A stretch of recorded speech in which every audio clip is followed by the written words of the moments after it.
So welcome to another episode of the Swedest Deal. We're in Velden, Austria, and I'm here with a poker player that I used to know a little bit from before, many years back, who has been here playing poker. Philipp Gruissem. Is that correct? Yes. Philipp, how are you? Yeah, all good here in Velden with a nice view. Just out of the tournament, so I'm not in the best mood, you know. It still hurts, you know, Yeah. especially if you don't play much, you know. In 3 years I've played 2 tournaments, so I'm not used to losing anymore.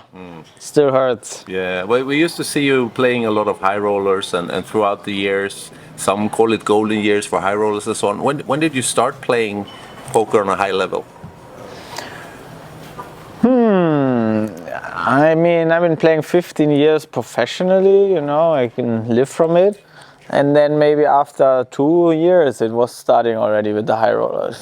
So would you say around 2009 or earlier than that? 13 years ago, yeah, 2009, yeah.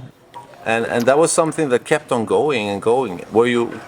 I don't remember all the results. You had quite a few results. I remember Monte Carlo. What was the highlights of your results when you were playing these events? Yeah, I don't know.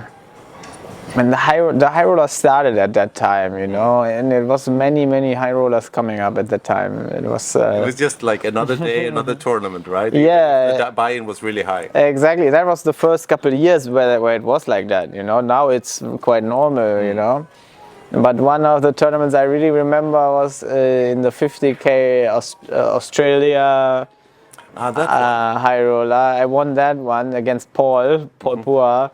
And I had an amazing trip there, you know, lots of fun and yeah, big score, you know. So, and it was one of the first, I think one of the first ones, I'm not sure anymore. Yeah. Really big ones, yeah, because of quite a few players as well there, wasn't it? Yeah, it was bigger, It was a big field, I remember. Those events attracted people, a lot of Americans went there, a lot of Germans, Europeans too. Do you miss those days? Honestly, not so much. No? I mean, I take a win always, you know, but really, like, no, I don't miss the poker, the grinding so much anymore. I don't know how I was doing it with the traveling and stress level, you know. It's so intense and tough for the body, you know. Like I couldn't do it anymore. I couldn't do it. I was so determined to win, you know, and to grow and to be free financially, you know. And now I'm like, wow, it's too much for me, you know. Like it's nice once in a while, you know. But so you said you haven't played in 3 years. So did you play full time up till 2019? No. You quit earlier, right? Yeah, I kind of like. At some point I felt like, you know, if you're not in good mood, you shouldn't be playing, you know. You don't win when you're in bad mood, you know. So I kind of tried to skip the losing days. Yeah. Yeah, but I learned kind of to skip losing days, you know. So then like probably like 5 years ago I played only a little bit, but it worked out pretty good for me, you know. Yeah. I remember Martin Jakobsson was one of the players that had that reg sign. You were involved with that a little bit back in the day with Liv and Igor, weren't you? Is it still around? Yeah, reg charity is still up and running if you guys want to donate. But we're not putting so much effort right now into it because we're thinking how to change it and having discussions what to do with it. So we're not so sure. I want to direct it in this direction, you know, and the others in that direction. So we have to kind of restructure it a little bit. What was it in you that made you want to be involved with charity things outside the poker playing? Was it something special that made you be that guy that were involved with that? The idea came, I think, after I won the St. Kitts tournament, 100K St. Kitts tournament, and I finally like kind of had enough money where I thought, okay, I can live from that, you know. And I noticed always when people have enough for themselves and they feel safe and fine, then they turn towards, okay, what can we do for the others?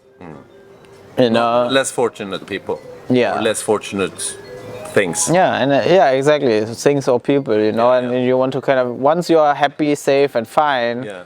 you know, then always it goes outwards. You know, some people have money, but they don't feel fine, you know, Yeah. and so they might not go outwards. But as soon as people feel fine, they always want to help. It's like in a human, you know, as soon as you're fine. Yeah. That's why I'm saying, guys, make your money, become free, then you're gonna turn to the good Do you things. think You know? like it's a responsibility with humans that they should do that? That it's almost like a shared responsibility that the people that have a lot of luck and make a lot of money should do this. I think don't put no pressure, you know, like let's not put pressure on ourselves, you know, we have to take care of us first, and then when we learn how to do that, then we will always take care of the others. But if I cannot take care of myself, then I'm gonna just fuck up other people's, you know, so let's not go first. And, you know, like some people, they just over exhaust themselves, you know, and I think it's not good, you know, like. I understand. I remember back in those days, there was a big group of players that always hanged out, always used to be like a big family, even friends outside the table, enemies on the table. It's not exactly the same right now, partly because of the pandemic, of course, but do you think poker is getting back to that again, those times? Yeah, there's always these kind of groups, you know, kind of group of friends that also battle each other, you know. In the high roller scene, it's still like a little bit like university, you know. Yeah. It's like a campus. Yeah. Yeah, I know. Well, so besides when you're not playing so much poker, well, what have you spent your time doing over the past few years? I spend so much time on figuring out how the world works, how human works, how I work, the mind, emotions, spirit. How does it all work together, you know? And it seems to be quite complicated. It's really complicated. Is it for your own personal interest, or do you find a way to use that professionally? You know, I started with all the spiritual journey in poker, and that's how I beat everybody.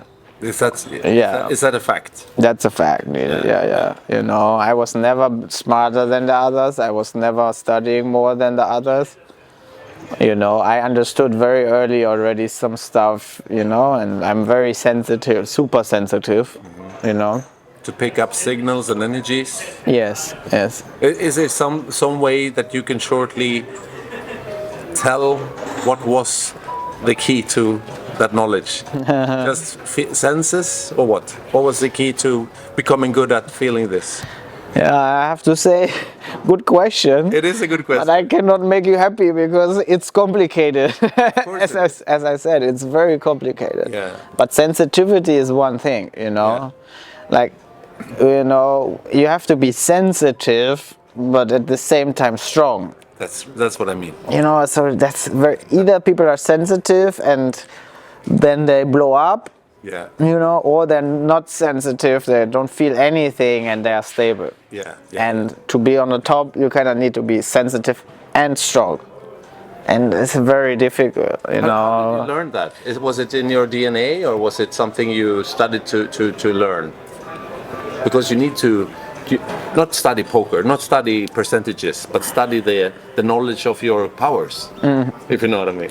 Yeah. Did you study that, or did you just have a good background for it? I don't know. Difficult questions. Very interesting. Some things I've also not thought about, but I think everybody can be sensitive.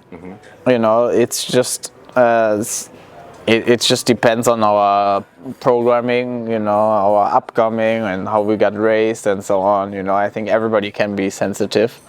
You know, but there's different people. You know, different types of people, but I think everybody can do it. Yeah.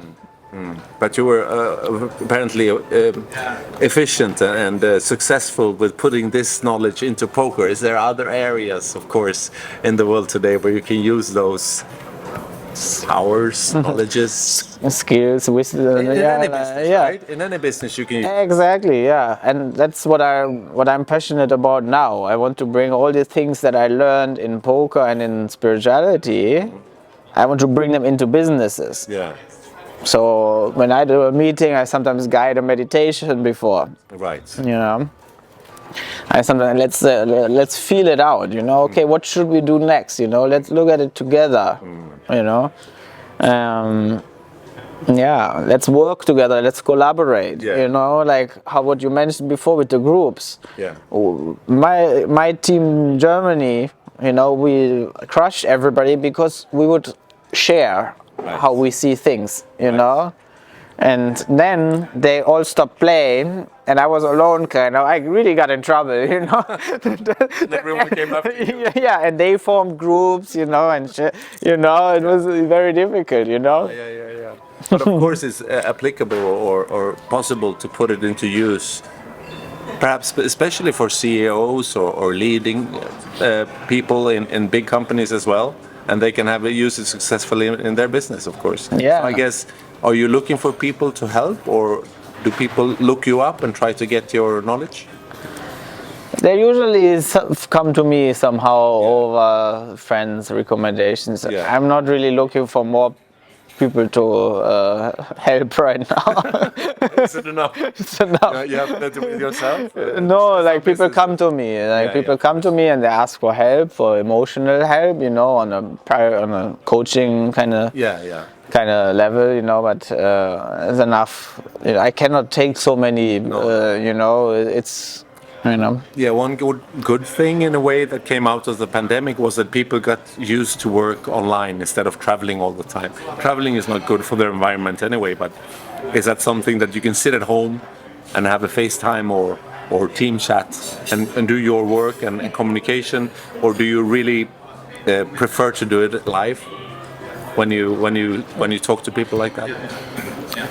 I prefer live, but it's all possible online now, and I find it beautiful, you know, that now the world is coming a bit more online together. You know, it's a bit like everybody can work home. You know, everybody.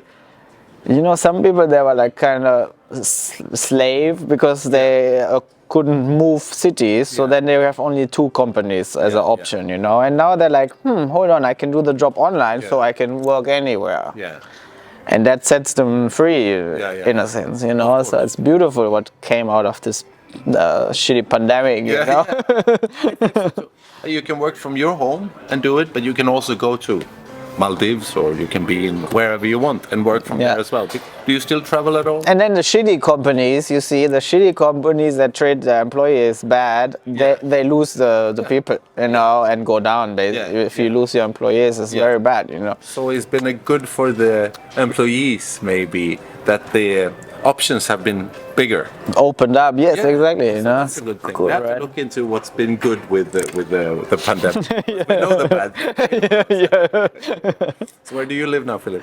I live now in Cancun, in Mexico, with my wife and my little baby.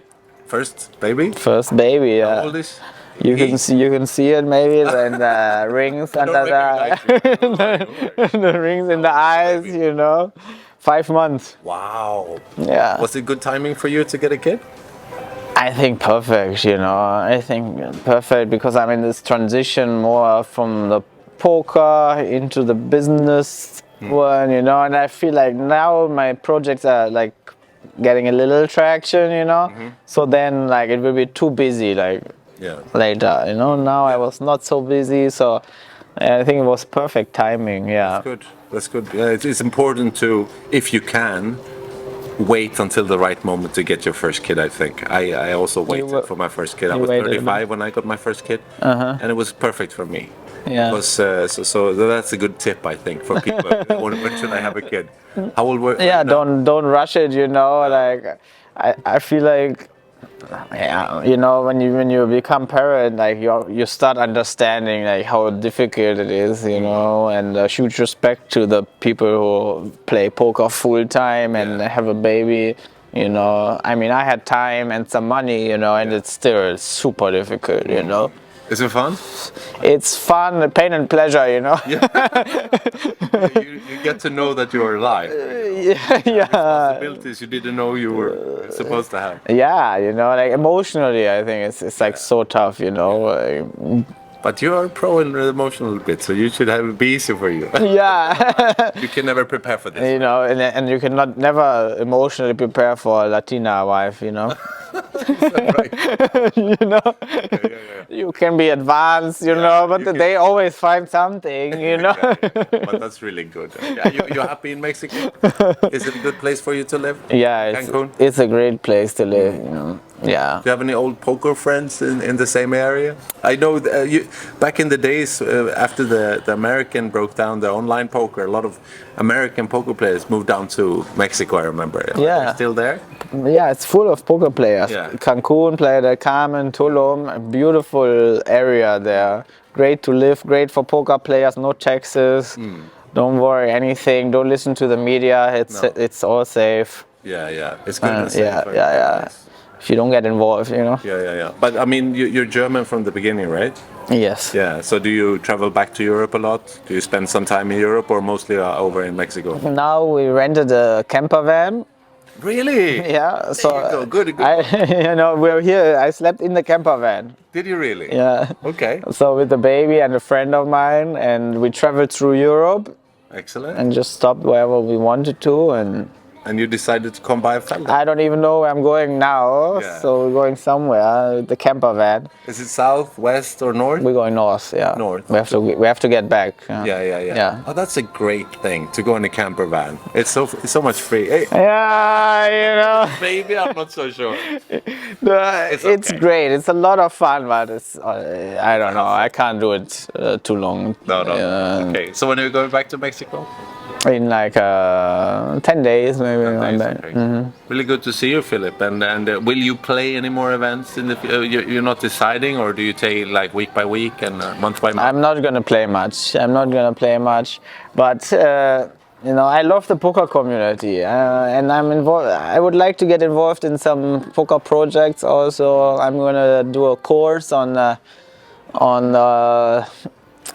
the secrets. The secrets. How to win in poker, and do a course on some spiritual tricks. Yeah, is it like a masterclass thing you're thinking about? Like a like online thing? Online thing, you know. Yeah, I'm gonna produce that. So I want to stay in touch with the poker community. Yeah, you it's know? a nice crowd, man. I don't want to play anymore, but I love the poker guys. You know, I really love them. They love the pain. Yeah, you know? it's interesting. People. I used to work as a sports journalist, and then I came into poker, and I was surprised by how much more interesting people are there. Yeah. Intelligence, pleasure and pain, as you said, anger and stuff. So I really enjoy It's the extreme people. I feel like, for me, you know, like I like people that want to be honest and know and push the limits of what's possible. You know what I'm saying? You know, many things are possible. You know, and if you try to push the limits, you get some pain, you know. I love these people, you know. They always keep, you know. Yeah. They want to be free. Yeah. You know, if you want to be free, you're pushing already the limits. Yeah. You know? And what information about the coming things for you? Do you have like an Instagram that you're active in or something? Yes. Please follow me on Instagram, The Real Philboard. Philboard. Yeah, I know. So that's where any information about that will come up, I guess, if you have any courses, because I'm sure a lot of people will be interested in it, to see if they could catch a glimpse of your brilliance. Yeah, okay, let's not go too. No. You know? No, but that's good. So we'll see if we see you out there somewhere, maybe. Yes. Probably you will not be traveling so long to do it. Rather you do it if it happens that you will be able. Yeah, well, exactly. When it's around, you know. Yeah, I will play sometimes I will jump into a nice tournament. Yeah, and sounds good. Hopefully see you guys on the table. Yeah. Especially. Okay, thank you very much for doing this, and good luck with everything. And we'll talk soon again. Yeah. Thank you very much. All right.